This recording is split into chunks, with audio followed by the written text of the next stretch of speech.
to memories. First of all, your birth.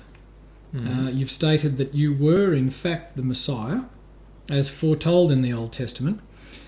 Judaism believed that the Messiah would be a descendant of David, would observe Jewish law, and be a great military leader. Were you any of these, and if not, why not? Well, I was a descendant of David. My family did descend from David and to Joseph. Yeah. That's an interesting point, because I've heard people say, well, then Mary was a virgin, so that connection sort of disappears. If Joseph had nothing to do with it, why trace everything back to Joseph? Exactly. And then he had nothing to do with it. Yeah. So you were a descendant of David. The reality, though, in the first century is that generally you didn't know who your father was. There was no, a genetic test to link you with your father. It was only presumed based on your mother's word. So the reality is the only way a genetic line could actually be traced, given the technology at the time, was through the mother. And my mother was also a descendant of David. Oh, okay. So both my father and mother were from the tribe of Judah and descendants of David. So, but unfortunately. But you weren't a great military leader. Well, my father expected me to be, and so you said so did. So did many of my disciples. Many of the disciples, yeah. And in fact, it was one of the reasons why. One of the things that caused my death was some of the beliefs of some of my disciples that I would become this great military leader to lead them away from the oppression of Rome and the oppression of the Jewish religious leaders as well. And there was a lot of radicalness at the time in the first century. Before, I remember as a child seeing quite a number of what you would now call terrorists hung on crosses on the side of the streets that you would walk down, who had opposed either the Roman Empire or the Jewish Sanhedrin in some way. And so it was a time of radical behaviour generally, because people were tired of the oppression.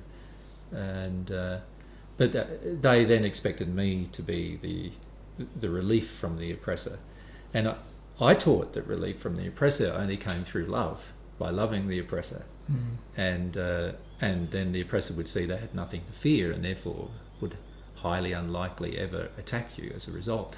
But hardly any of my disciples understood that. But by the time of my death, Mary understood it, but very few others. John did understand it quite well. But others like Peter and Judas and many of the so-called 12, which was another discussion, they did not understand, that principle at all. And Judas himself wanted to cause a confrontation, between myself and the religious leaders and the Romans. Which was the primary reason why. So that you could reveal your power as a military. Yes. He felt many of my disciples had quite a condescending viewpoint towards myself, in that they felt that they knew better than I did as to how I should proceed with my ministry, and quite often they tried to force me down a path, which often had unexpected results for them, and it was quite frequent. Different things that they would organise. But surely by that point you would have taught pacifism. Certainly. So which they disagreed with. They disagreed with it. Yeah, they thought that was just one of my weaknesses. Failings. Yeah. They felt I had a few failings. They thought that Mary was one of my failings. They believed that my soulmate, because of her history and background, was one of my weaknesses, and they also believed that my pacifism was a weakness. They believed that my statements of truth and use of illustrations was a bit of a weakness. They often could not understand them. They could not understand my parables. And quite often I had long discussions with them after talking about a parable, about what the parable actually meant to them in their own lives. And they also had a lot of difficulty with prayer. They had a lot of difficulty connecting with God. They didn't understand a connection with God. There were a few that did, and many of the women did, but very few of the men. And only a very few of the men did really understand what it meant to ever become at one with God, and prayer, that prayer was the longing, the feeling of longing for God and longing for God's love. Yeah. What are the circumstances of your birth? It's not the Christmas story. I've heard you go into a fair bit of detail. Yeah. Probably you don't have to go into so much detail. Well, you've got to remember that the circumstances of my birth have been told to me, because at that stage you don't have a development intellect to actually remember the event. So I can only recount to you what my mother and father have told me. The circumstances about my birth were, we were living in Nazareth at the time, and then what happened was that Joseph, my father, and Mary decided to travel to Joseph's, my father's land, which was down near Bethlehem, and this was done for a variety of reasons, but the primary reason was my mother's worry.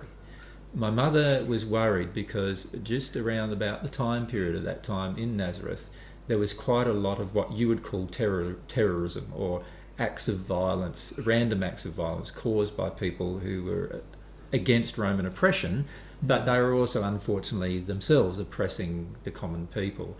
And in Nazareth we had had a number of these events just before, while my mother was pregnant, just before my birth.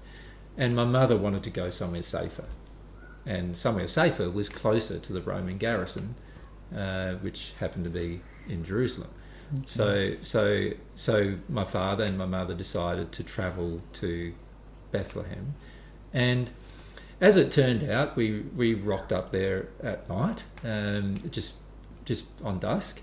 And my father, well, back then, hospitality was never presumed upon. It was a terrible thing to presume upon it. Even if it was offered to you, you wouldn't presume that you should say yes to it.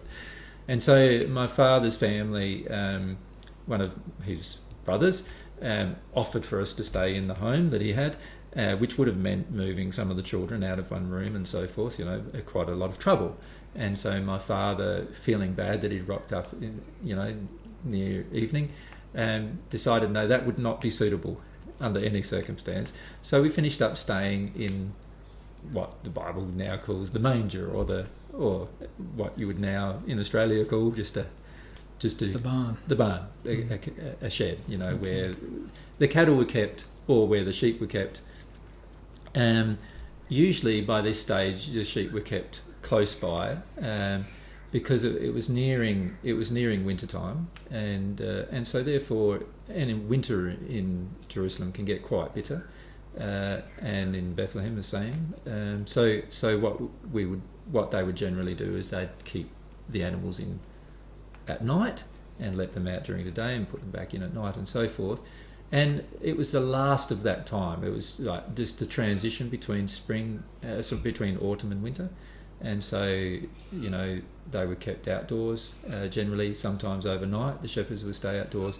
But shortly near Christmas time, or near what you call Christmas time now, they would bring them indoors. Now, I wasn't born on Christmas Day.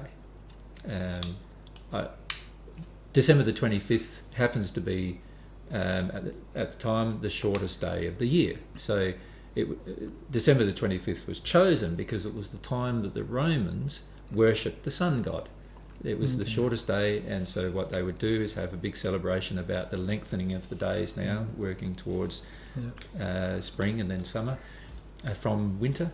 And so what they decided to do as a part of the amalgamation of teachings was to put my birth date on December the 25th.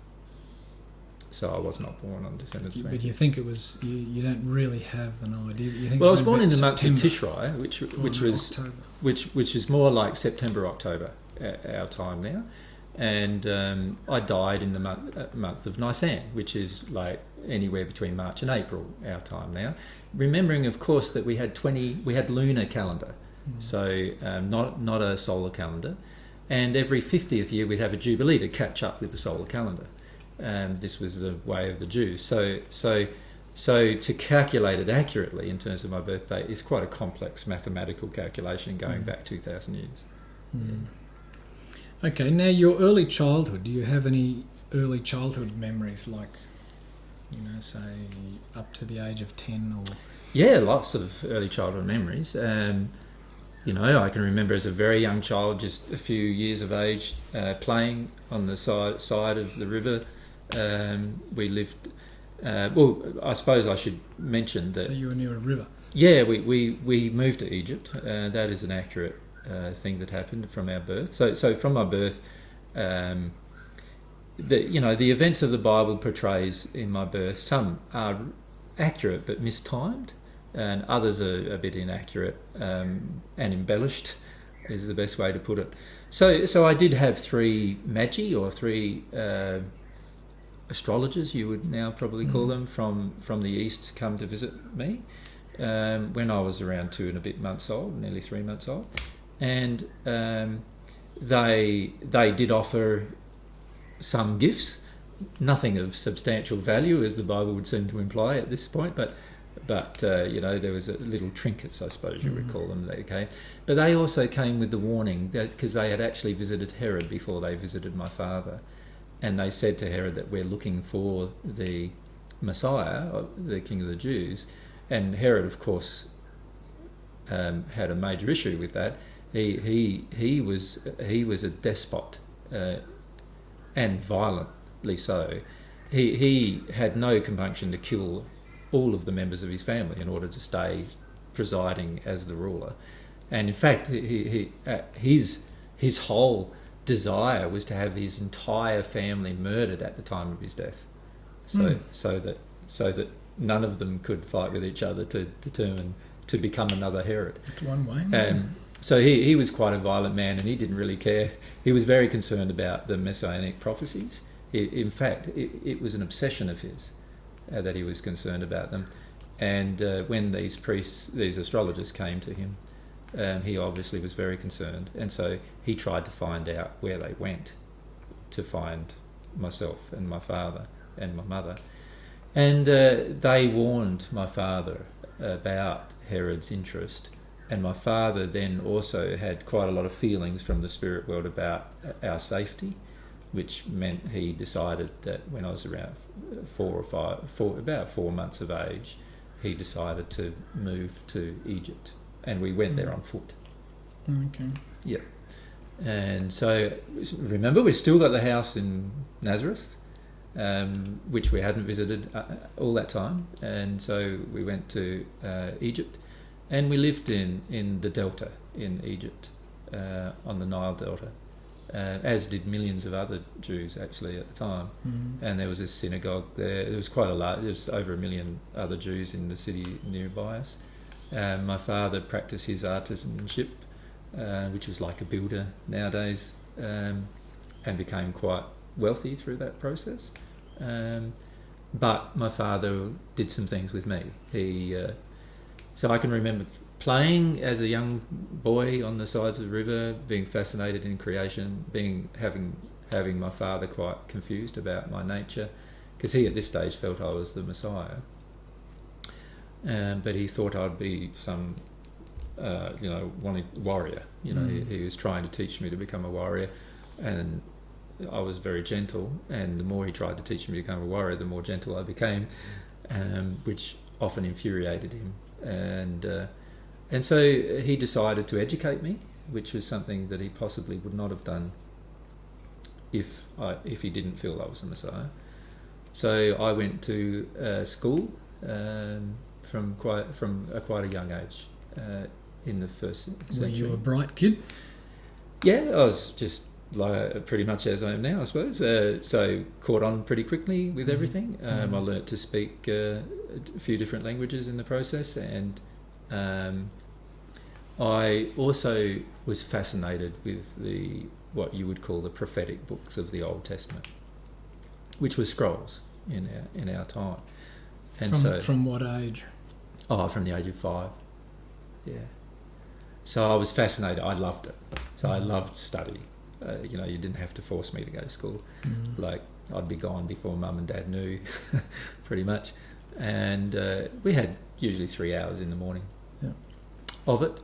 And so what I did was I spent a lot of time talking to the synagogue, the person who ran the synagogue, and with the other school students, which were all more they were all more wealthy than my family, but so I finished up rubbing shoulders with wealthier children for a period of time. Yeah. Now, Luke mentions, Luke's the only gospel that mentions John the Baptist as a relative. You've said that he's a cousin of yours and that you were 6 months apart. Was he one of your childhood friends? Or... No, because I never met him until I was 12. Okay. So I didn't have that many friends when I was in Egypt because everyone thought I was too gentle by nature. I was a bit ridiculed because of being quite gentle. My father got quite concerned, and so when I was 7 years of age, he put me in a school with some Roman, what you would call now mercenaries, who ran a school to help people become military, like to train people in the military arts. So I was trained how to use a sword, and I was trained how to use all these different things, how to fight and so forth. And I was quite resistive to the process. And on top of that, they had women there that the school leaders would use as prostitutes, basically. And they often had daughters, which they usually incorporated the sons into the army, but any daughters those women had, they would use them as prostitutes as well, to train the children who were learning the military arts how to rape and pillage, basically. How did you react to all that? Yeah, no, I was really distressed about it, and in fact, I befriended one of the younger girls who was being raped pretty regularly. And in terms of just trying to help her to either break away from the whole environment and leave, but I never was successful. It's one of the feelings I felt disappointed about. I remember having quite a number of cries about that, and eventually I got quite upset about it, and I refused to go, which my father was quite angry about, because he just saw it as another failure of me becoming the Messiah. Now, you had to move at about 10 or 11. Yeah, we moved by sea. By this stage, I had 2 sisters and 5 brothers. So there were basically 8 children and mum and dad, so 10 of us. And it was a bit hard to move us all by land. So my father sold up everything that he had there and converted it all into money at the time, the gold at the time. And we took a ship from Alexandria to Joppa, and then came in from the coast to Nazareth. Okay. And so now we're into your teenage years. Yeah, and that's when I first met John the Baptist, my cousin. Okay. Yeah, and we were fast friends from the moment we met. You've described him as being mediumistic, like yourself. Yes. What do you mean by that? Well, he talked to spirits like I did when I was young, and he also was deeply spiritual, because his father was a priest and quite aged. He sort of had this same kind of background as me in a lot of ways, where he wasn't into the military arts so much. He was more gentle, although sometimes his nature wasn't that gentle when he got speaking. But he was more gentle. He promoted natural love. He was deeply connected with natural love. And we had some common spirit friends, which meant that we spent a lot of our time together investigating things spiritually, through conversations with our spirit friends and through different investigations we used to do with our spirit friends and so forth while we were together. So any time I saw him, we lived quite separate to each other, like quite a long distance, 200 kilometres or so away from each other, but we got to see each other usually twice a year generally. Okay. And usually for a month to 2 months at a time, because my father would travel down to Jerusalem. My father at this stage was very keen on becoming a member of the Sanhedrin. He was a Pharisee, and he was very keen on his Pharisaical life. And he also saw it as a responsibility to bring me up as the Messiah, to be a Pharisee. And so he attempted to inculcate most of the Pharisaic teachings to myself. And And as a result of that, we went down to Jerusalem quite regularly, considering how difficult it was to go. And because my father by this stage had quite a thriving business, we had about 30 employees, he could afford to go for months at a time. And he had a good foreman, and he could afford to go for a month or a couple of months at a time. And eventually my father bought a house in Jerusalem that we could frequent between the two places. So John the Baptist being close by, a couple of kilometres from Jerusalem, we got to spend lots of time together during those, 4 months of the year. And he had some sort of vibe that you were destined for something? Well, the spirits with him were telling him the same things that they were telling me, of course, but that was a bit later when we spent time apart. They would talk to him about my role, what would be my future role, and so forth. And so he would relate those things back to me sometimes, or to other people. And when he started his ministry, he used to relate those things quite frequently. So how old were you when you had this realisation that, or definite realisation that you were the Messiah and that you had a role to play? Or Well, my father had always told me that I was the Messiah, and I didn't believe him.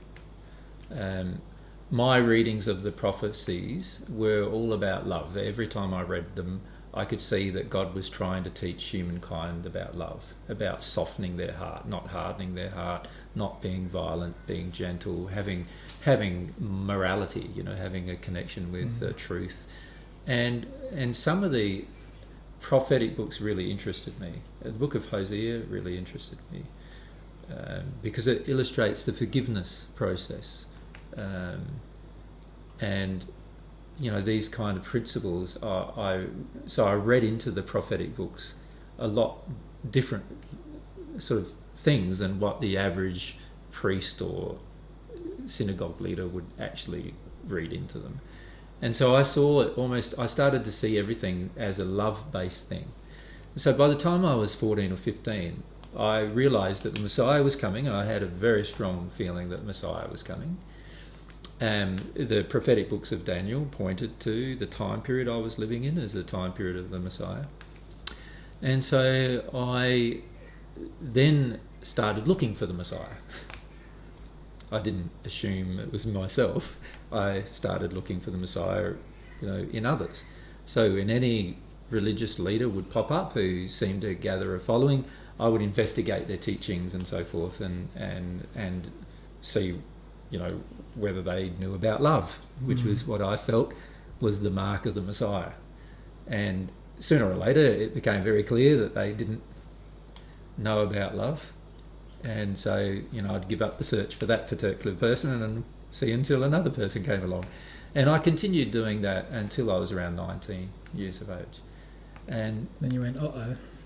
Yeah, when I was around 19 years of age, I started having very emotional experiences about the potentiality of myself being the Messiah. And by the time I was about 21, that had solidified quite strongly in my heart, because nobody else seemed to know about love, and I seemed to understand love and nobody else seemed to understand it, along with a lot of other things that I seemed to have understood that nobody else understood, including spirits and the spirit world and the condition of the earth and the moral condition, the emotional condition of humanity, truth, the importance of truth in terms of your day-to-day interactions, all of these principles that I was very firm on by now. They were all pretty solid in me by that stage. And so I started having to contemplate that I was potentially the Messiah, which still, when I think about, makes me feel quite emotional, because it was a very emotional experience. And it's still quite an emotional experience when I think about that. Yeah. So during this time there were a lot of events, of course, that occurred. My father, when I was 15, for example, my father would say, to other people in Nazareth, my son's the Messiah. By this stage, he didn't really know whether it was true or not. He was quite confused because he could see that I wasn't living up to his expectations. Yeah, definitely not living up to his expectations at all. So he was quite confused and he was quite upset that I wasn't living up to his expectations. But he would tell everybody still the same thing. Now, of course, quite a lot of other people would get quite angry and upset about all of that, and they'd laugh at him about that and laugh at me because I was so gentle and so much of a pacifist, and I didn't know how to fight, and any time I got in a fight, I was always just let myself be beaten up. And when I was 15, a group of young boys teenagers in our town, stripped me naked and beat me up fairly badly. And my father was enraged after that. He was really, really upset with my pacifist nature after that. And then when I was around in my early 20s, I was by this stage quite tall. I grew to be around 6 foot tall, and I was quite good with my hands because I was a part of Dad's business from the age of 12 onwards. And so I became a carpenter, as the legend says, and it presumes, doesn't it? It doesn't really say. No, it doesn't really say. And my father wanted me to actually run the business. That was his underlying desire for me, which being the eldest son, and that wasn't my desire, which caused additional friction between myself and my father. And then a local lady, a local girl, young girl, who had 4 brothers and a father, showed some interest in me, which I knew she wasn't my soulmate, so I repelled it. And my father was quite upset with it because he felt that was a good family and so forth. And the girl herself became quite upset as well. She felt herself... What was her name? I can't remember her name, actually. Yeah. Yeah, I think it's Isabella, but I can't remember exactly her name now. But what happened was she told her father that I had slept with her, and told her father that I had then rejected her after sleeping with her. Now, back then, of course, if you slept with somebody, you were definitely going to marry them. And if you reject them, then you basically had the entire family on your back. And the entire family grabbed me and almost tortured me to death. They broke my back, broke both my legs, allowed their dogs to eat up part of my face. They pinned me to the ground and burnt me. And that was when I was 21. Did you have scarring from that? Yeah, terrible scarring. I was for 3 months I couldn't walk at all, and I was just laid in bed. She heard. The only thing that saved me was that she heard that they had decided to do this to me, and she ran into they did it in the town square, and to make a example of me, basically, to any other young male who may consider doing the same to their daughter. But what finished up happening was that she heard about it and she told them the truth, and that was the only thing that got them to stop. Otherwise I probably would have died. So I was left, I couldn't walk, and I had broken pelvis, broken legs, they broke both of my arms as well, pinned to the ground with a spear is the way they used to do it. They used to put a spear through you and then burn the edges of it so that it wouldn't bleed, and so you'd stay alive a long time, and then they could torture you for longer. That was their goal. And how old were you then? I was 21. 21. Yeah. So after that, the girl saw what they had done, and obviously I wasn't the beautiful looking man that she loved before then, but she hung herself in my room actually as well. So that happened shortly afterwards. So once I could walk, my father and the family were still pretty upset with me because I hadn't married their daughter, and now their daughter had suicided. And my father, by this stage, was quite upset with me about a lot of issues. He thought that I deserved what had happened to me. So I realised I had to leave home, really. And so I left home and I lived in a cave for 4 years. Yep. And the leader of the synagogue in Nazareth loved me, and he would bring me food. My mother would see me occasionally, but my father wouldn't see me at all. And I was sort of a recluse, and during that time I prayed a lot and received a lot of love, and my body healed very rapidly as a result. So after nearly 5 years, my body had gotten back to exactly the same as before. Otherwise, I would have been a cripple all of my life. Yeah. What is this sect called the Essenes, and is that?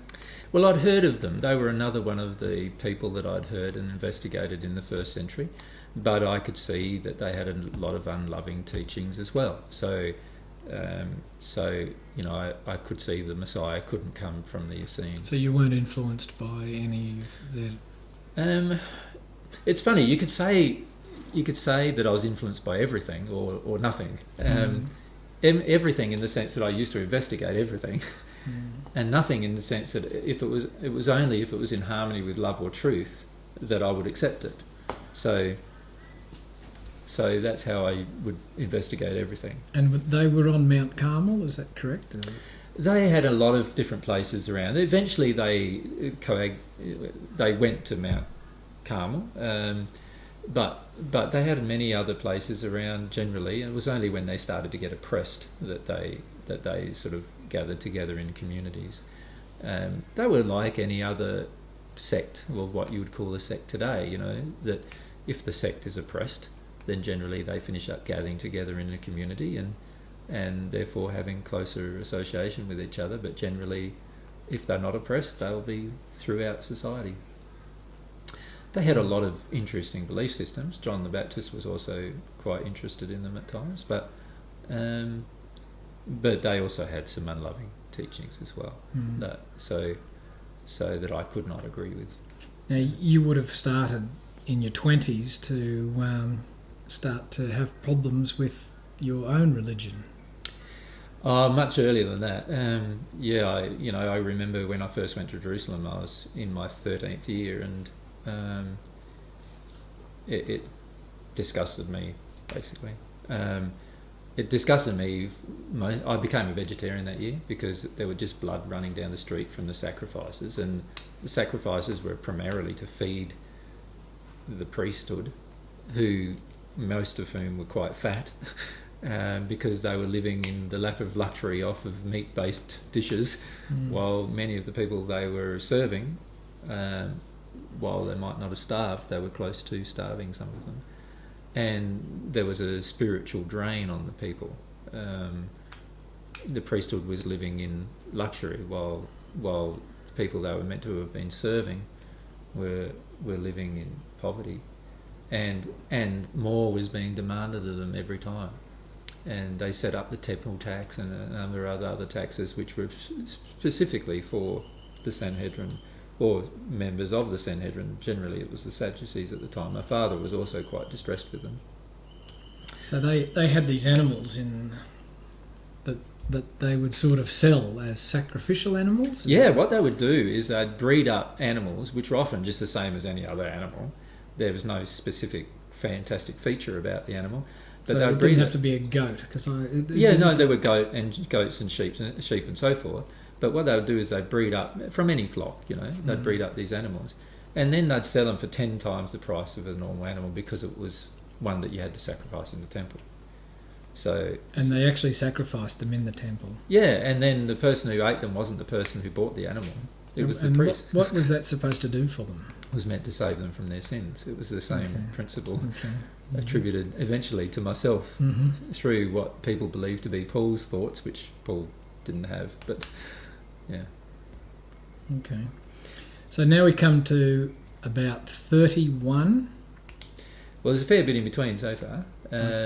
You know, obviously there's another 7-year a 9-year gap. Oh, tell us about that. Well, the first 5, I spent a lot of that time alone. So praying, getting to know God better, getting to know God's truth, experimenting with God's truths, noticing my body changing as I received more love, noticing my scars healing, and I began to understand that actually love would heal as well during that time. That once you receive God's love to the point of at-one-ment, that I realised that you could actually physically heal people if they were open to the healing. I learned a lot about the laws of free will, desire. Could you do that in your 20s? No, not to other people. No, but my own body changing caused me to see that was possible. Okay. Yeah. When I was around 26 or so, I decided to move to Capernaum, which was on the Sea of Galilee, and I had a little, what you would call a little flat, one room there, that I used to work with the fishermen mending their nets. I hated fishing, but I mended their nets because it Did you eat fish? You said you were vegetarian. No, I was vegetarian. But you didn't eat fish? No. Okay. Even though you were helping them fish? Well, what it did was it gave me an opportunity to talk to them, which I love doing.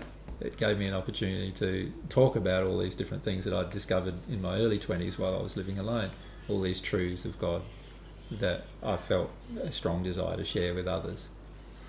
And that's how I met ones like John, James, Peter. They were all fishermen who either their fathers or they themselves had boats, and they would fish on the sea. And so I met them and eventually had a friendship with them. And they would often laugh at me and say it was sort of funny and what I was teaching and so forth, but they'd often be fascinated too, just like most people are when you talk about soul-based things. So and it was great for me. It gave me a lot of opportunity to live by myself and enjoy my life, and as a result I didn't have very high needs, and so I ended up with a little savings, if you like, which enabled me then to travel a little when I wanted to. But Capernaum was my base until I was 30, in my 30s. And no major events in that time period? Well, I suppose it depends on what you call major.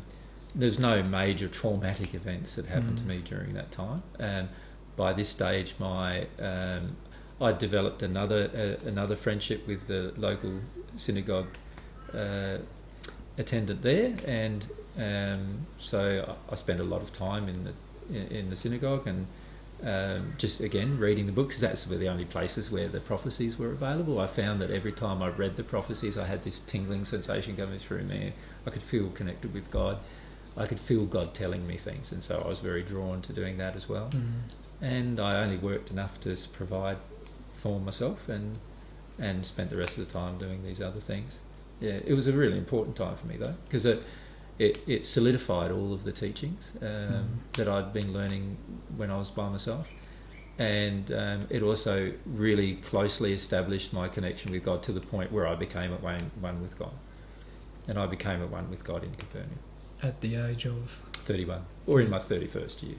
And you never had a relationship up until this stage? No. So then you decided to start teaching? Yes, well, first thing I did was I went down to John, because I had a plan.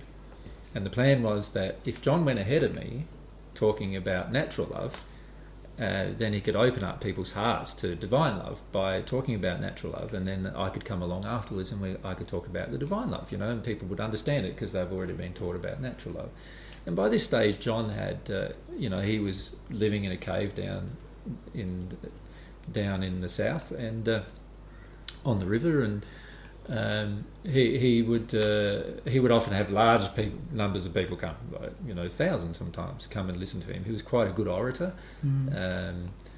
and he also was quite outspoken, so people loved it. If you can imagine a very outspoken, charismatic